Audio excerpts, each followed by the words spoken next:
मंत्रिमंडल के मेरे सहयोगी श्रीमान Rajnath ji, chief of defence staff general Bipin Rawat ji, सेना के तीनों अंगों के प्रमुख, भारत सरकार के सभी उपस्थित उच्चाधिकारी, उद्योग जगत के सभी साथी, नमस्कार। मुझे खुशी है कि भारत में रक्षा उत्पादन से जुड़े हुए सभी अहम स्टेक होल्डर्स आज यहाँ मौजूद हैं। इस सेमिनार के आयोजन के लिए रक्षा मंत्री राजनाथ जी और उनकी पूरी टीम को मैं बहुत बहुत बधाई देता हूं। आज यहाँ हो रहे इस मंथन से जो परिणाम मिलेंगे, उनसे रक्षा उत्पादन के क्षेत्र में आत्मनिर्भरता के हमारे प्रयासों को अवश्य बल मिलेगा, गति मिलेगी। और आप सब ने जो सुझाव दिए हैं, आज आपने एक सामूहिक मंथन किया है, वो अपने आप में आने वाले दिनों के लिए बहुत उपकारक होगा। मुझे इस बात की भी खुशी है कि रक्षा मंत्री श्रीमान राजनाथ जी इस काम के लिए मिशन मोड में पूरी तरह से जुटे हुए हैं। मुझे विश्वास है कि उनके इन अथक प्रयासों के कारण बहुत ही अच्छे परिणाम मिलना निश्चित है। साथियों, किसी से छुपा नहीं है कि भारत कई सालों से दुनिया के सबसे बड़े डिफेंस इंपोर्टर्स में एक प्रमुख देश रहा है।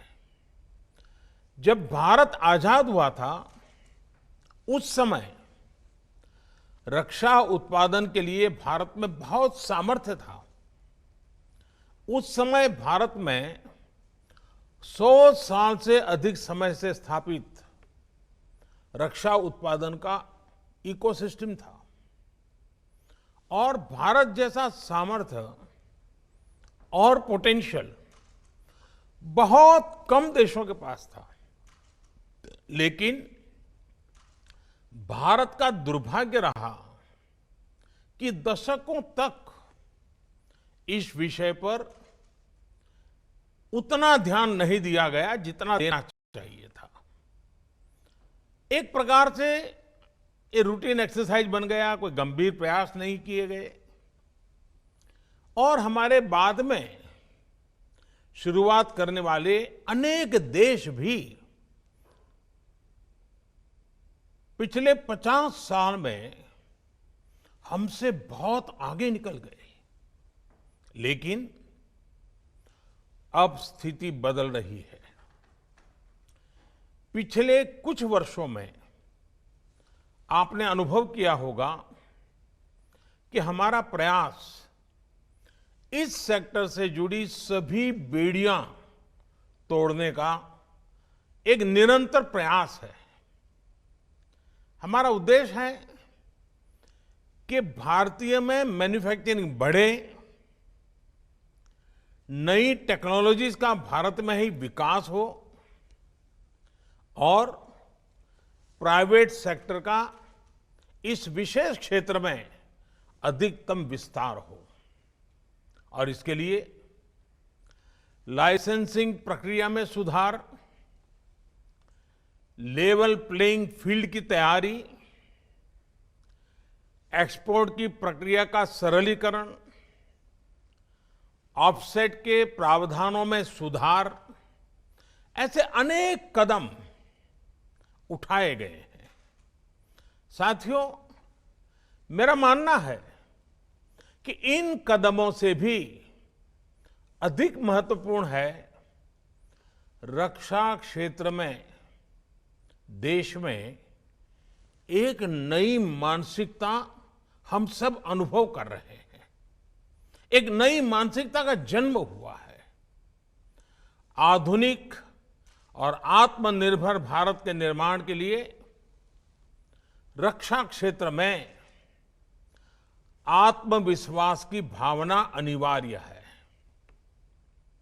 बहुत लंबे समय से देश में चीफ ऑफ डिफेंस स्टाफ की नियुक्ति पर विचार किया जा रहा था, लेकिन निर्णय नहीं हो पा रहा था। यह निर्णय नए भारत के आत्मविश्वास का प्रतीक है। बहुत लंबे समय तक रक्षा उत्पादन में विदेशी निवेश की अनुमति नहीं थी। श्रद्धेय अटल जी की सरकार के समय यह नई पहल की शुरुआत हुई थी। हमारी सरकार आने के बाद इसमें और सुधार किए गए और अब पहली बार इस सेक्टर में 74% तक एफडीआई ऑटोमेटिक रूट से आने का रास्ता खोला जा रहा है। यह नए भारत के आत्मविश्वास का परिणाम है। दशकों से ऑर्डिनेंस कारखानों के सरकारी विभागों की तरह ही चलाया जा रहा था। एक सीमित विजन के कारण देश का नुकसान तो हुआ ही, वहां जो काम करने वाले लोग थे, जिनके पास टैलेंट थी, कमिटमेंट था, मेहनती थे, ये हमारा बहुत ही अनुभव से संपन्न हमारा जो मेहनत करने वाला श्रमिक वर्ग वहां जो है, उनका तो बहुत नुकसान हुआ। जिस सेक्टर में करोड़ों लोगों के रोजगार के अवसर बन सकते थे, उसका इकोसिस्टम बहुत ही सीमित रहा। अब ऑर्डिनेंस कारखानों का कॉर्पोरेटाइजेशन करने की दिशा में हम आगे बढ़ रहे हैं। इस प्रक्रिया के पूरा होने पर श्रमिकों और सेना दोनों को बल मिलेगा। यह नए भारत के आत्मविश्वास का प्रमाण है। साथियों, रक्षा उत्पादन में आत्मनिर्भरता को लेकर हमारा कमिटमेंट सिर्फ बातचीत में या फिर कागजों तक ही सीमित नहीं है। इसके कार्यान्वयन के लिए एक के बाद एक ठोस कदम उठाए गए हैं। सीडीएस के गठन के बाद सेना के तीनों अंगों में प्रोक्योरमेंट पर समन्वय बहुत बेहतर हुआ है। इससे डिफेंस इक्विपमेंट्स की खरीद को स्केल अप करने में मदद मिल रही है। आने वाले दिनों में डोमेस्टिक इंडस्ट्री के लिए ऑर्डर्स का साइज भी बढ़ने वाला है। यह सुनिश्चित करने के लिए रक्षा मंत्रालय के कैपिटल बजट का एक हिस्सा अब भारत में बने उपकरणों के लिए अलग से रख दिया गया है। हाल में आपने देखा होगा कि 101 डिफेंस आइटम्स को पूरी तरह से घरेलू खरीद के लिए सुरक्षित कर दिया गया है। आने वाले दिनों में इस लिस्ट को और व्यापक बनाया जाएगा। इसमें और आइटम्स जुड़ते रहेंगे। इस लिस्ट का उद्देश्य आयात को रोकना मात्र नहीं है, बल्कि भारत में उद्योगों को प्रोत्साहित करने के लिए ये कदम उठाया गया है। इससे आप सभी साथियों को, चाहे वो प्राइवेट सेक्टर हो, पब्लिक सेक्टर हो, एमएसएमई हो, स्टार्टअप हो, सभी के लिए सरकार की भावना और भविष्य की संभावना अब आपके सामने ब्लैक एंड व्हाइट में क्लियर है। इसके साथ हम प्रोक्योरमेंट प्रक्रिया को स्पीड अप करने के लिए टेस्टिंग की व्यवस्था को स्ट्रीमलाइन करने के लिए और क्वालिटेटिव रिक्वायरमेंट्स को रेशनलाइज करने के लिए भी लगातार काम कर रहे हैं। और मुझे खुशी है कि इन सभी प्रयासों को सेना के तीनों अंगों का बहुत ही कोऑर्डिनेटेड रूप में बहुत ही सहयोग है, एक प्रकार से प्रोएक्टिव भूमिका है। साथियों, आधुनिक उपकरणों में आत्मनिर्भरता के लिए टेक्नोलॉजी अपग्रेडेशन जरूरी है। जो उपकरण आज बन रहे हैं उनका नेक्स्ट जनरेशन तैयार करने पर काम करना भी आवश्यक है।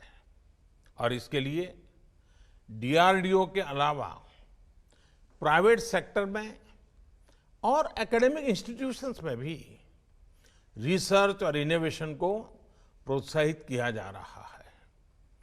टेक्नोलॉजी ट्रांसफर की सुविधा से हटकर फॉरेन पार्टनर्स के साथ जॉइंट वेंचर्स के माध्यम से को प्रोडक्शन के मॉडल पर बल दिया जा रहा है।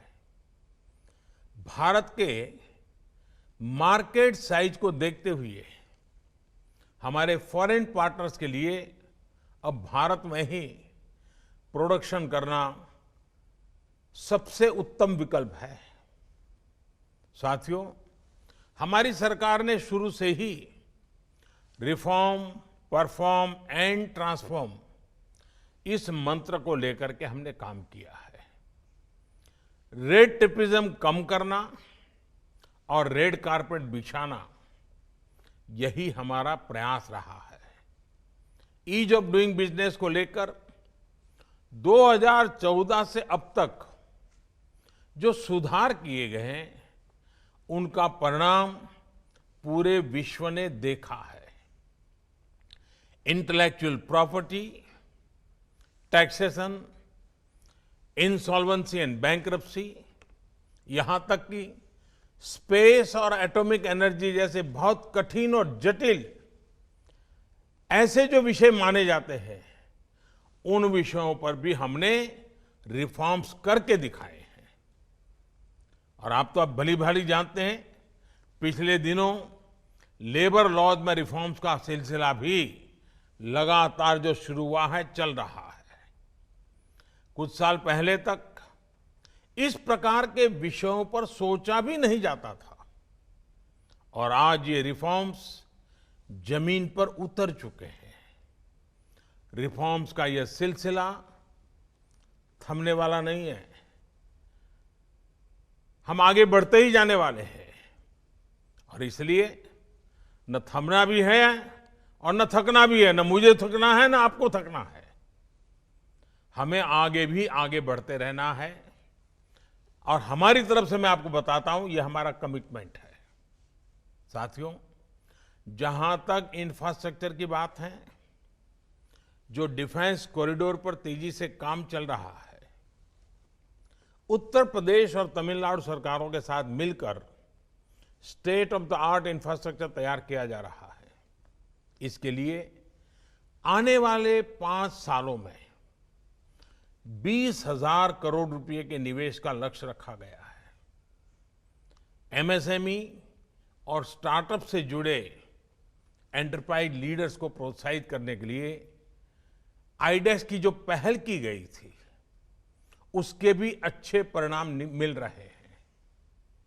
इस प्लेटफॉर्म के माध्यम से 50 से अधिक स्टार्टअप्स ने सैन्य उपयोग के लिए टेक्नोलॉजी और प्रोडक्ट्स को विकसित किया है।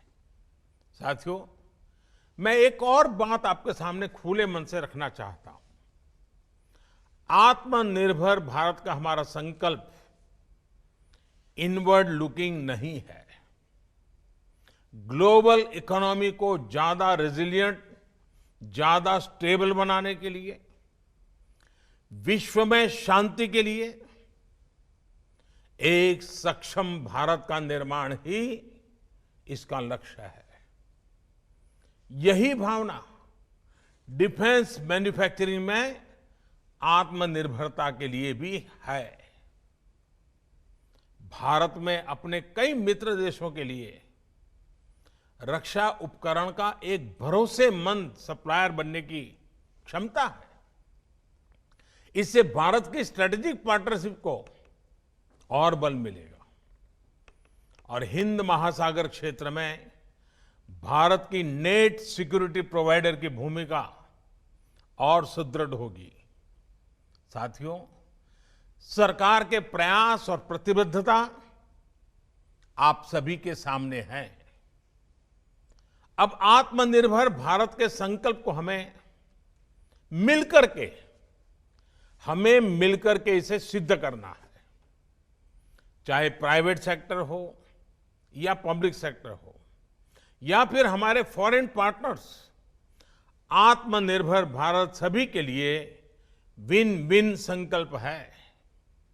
इसके लिए आपको एक बेहतर इकोसिस्टम देने के लिए हमारी सरकार प्रतिबद्ध है।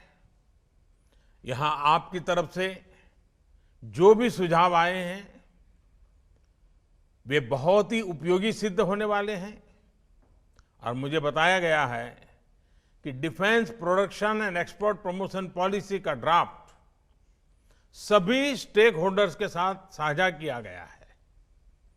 आपके फीडबैक से इस पॉलिसी को जल्द से जल्द लागू करने में मदद मिलेगी।